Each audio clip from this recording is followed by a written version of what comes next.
मायक्रोसॉफ्टचं server down, भारतासह जगभरातील विमान सेवा बँकांच्या सेवेवर परिणाम, शेअर बाजारालाही मोठा फटका.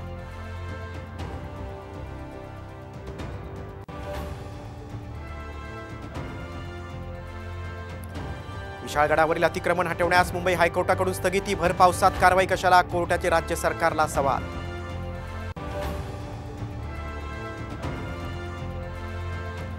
शिवकालीन वाघनखं आजपासून सामान्यांना पाहण्यासाठी खुली, साताऱ्यातल्या वस्तू संग्रहालयात वाघनखांच्या प्रदर्शनाचं मुख्यमंत्र्यांच्या हस्ते उद्घाटन.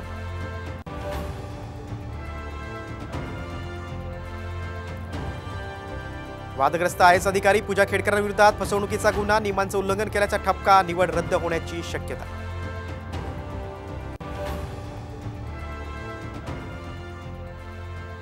थांबणार नाही, उद्या ते उपोषण कठोर सुरू होणार.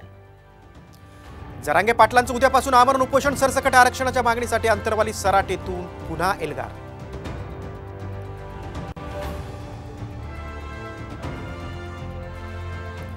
विधान परिषद निवडणुकीत क्रॉस वोटिंग करणाऱ्या 5 आमदारांवर लवकरच कारवाई, काँग्रेस हायकमांडचा कारवाईला हिरवा कंदील, साम टीव्हीला सूत्रांची माहिती.